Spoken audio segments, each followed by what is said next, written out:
Hello, Unbrick Me here with a detailed build and review of the LEGO Ideas A-Frame cabin set number 21338. This set kept my brain activated more than some of the recent Technic sets, mainly due to the amount of clever building techniques used throughout. First, let's start with the box, which contains 2082 pieces and it shows some cool aspects of the model. Let's open it up and see what's inside. We get 15 numbered bags as well as the following white envelope, which contains the 2 instructions booklets. It's interesting that they were split in 2 parts, and they have an absolutely gorgeous acrylic design. Fortunately, this set contains absolutely no stickers. The building process starts with the following module, which actually contains the flag of Italy, which is a reference to the fan designer Andrea being Italian. Next, the following 2 L-shaped sections are built up and they are connected onto the initial module. Following that, a small platform component is added, which ends up making the square foundation. Next, we just add some system bricks, expanding our creation. We secure things further with some 2x8 flat bricks and some even more flat bricks on top. On the other side of the foundation, we secure some fence elements. Now we add system bricks in the middle to reinforce the structure, and the foundation is finished with some system plates. The first bag is complete. The next stage involves building the following pillars, which utilize a ton of the Thor's hammer pieces. Both of them are securely connected onto the fence pieces. Then, these 2 plates are built up, and they're connected on top of those hammer pillars. Some cheese slopes as well as long tiles are added on top of the foundation. Following that, we add the following module on the left, and now some system bricks are added, forming the beginning of the walls. Next, some jumper plates and other small pieces are added on the floor, and on the other side, we add more system bricks which have studs on the side. Next, a stove is added as well as a sink. Then, a dishwasher is added as well as the bottom steps of the staircase. Some firewood is added with a milk carton and a pan. On the other side, we add some more decorations like cupboards as well as a shelf containing a bunch of music discs. On top of that shelf, a record player is placed, and we also add a Lego entrance mat onto the floor. We build up the following wall module and it is connected onto the rear of the house. We also add some windows on either side of that module. Following that, a faucet is added to the kitchen sink. Now, we need to build up the front, which involves adding some decorations, windows, as well as a door. Following that, we add 4 long flat modules and we build up the front and back walls a bit more. After that, a chimney module is added on the inside as well as a few more decorations. Now, we just reinforce the 2 walls by adding some long system bricks. We add some tiles and leave a few visible studs here, so that the top half of the cabin will have the ability of easy removal. Now, we just add a staircase as well as a few finishing touches. The following modules are built up, which are secured onto the back side of the house. We also add some black triangle and trapezoid pieces here,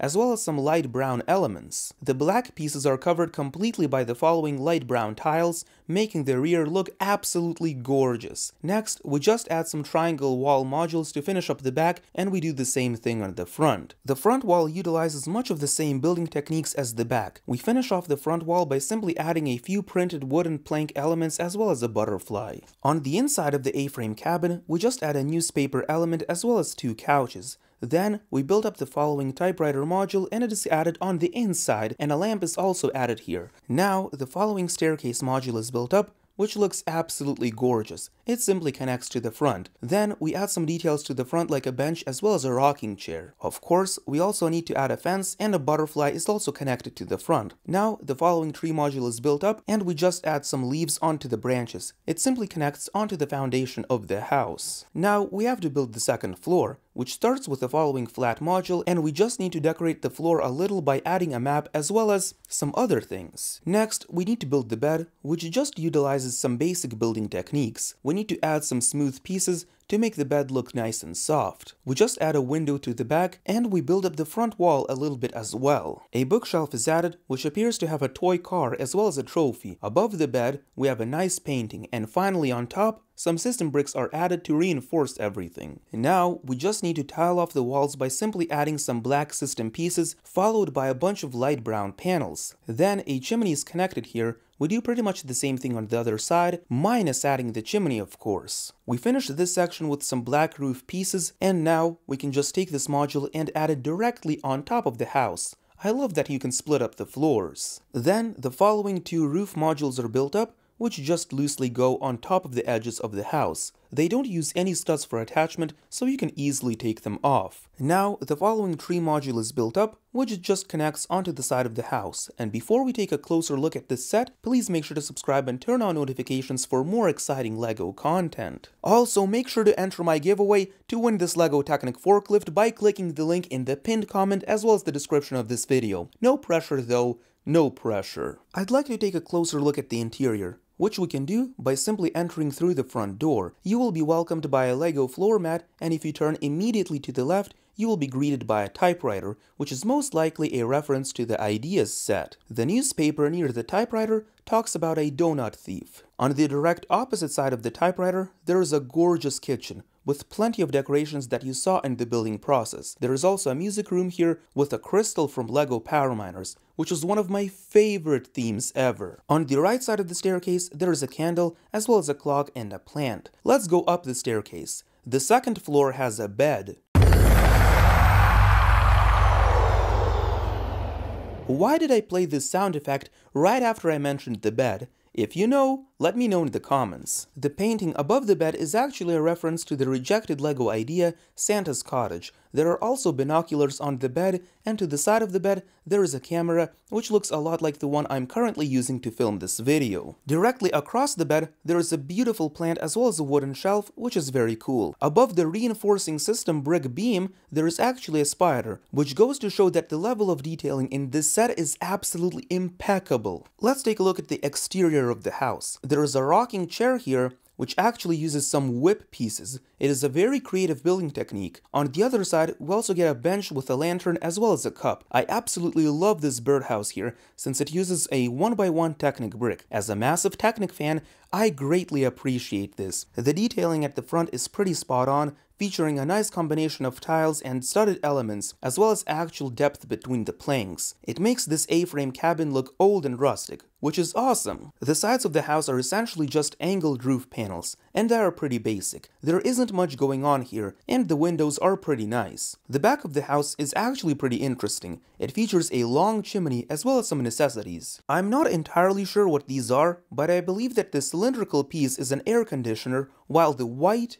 green, and red module is possibly a water heater. However, I am just taking a wild guess here as to what these are. There is also a shovel here, and I'm not sure what the rest of these things are. Now, let's take a look at the front left section of the house, which features some firewood storage, as well as a barrel storing some tools. This section also features a gorgeous tree, and there is actually a very cute little bluebird on top, which adds some extra life. Now, let's take a look at the other tree module, which actually has two of them. The first one is a yellow tree, while the other one is a green tree. The autumn color scheme is beautiful and was thought out quite well, though unfortunately, these trees are much simpler than the ones in the original fan submission. The tree platform itself is gorgeous and it's full of life. I love the little river here with the beaver. In fact, it almost looks like a water spring, which is amazing. The tree platform has a boat, which you can take off. Under the boat, there are some life jackets, and on the side, there is a barrel with some oars. The boat itself is just a single plastic piece, but it looks pretty good.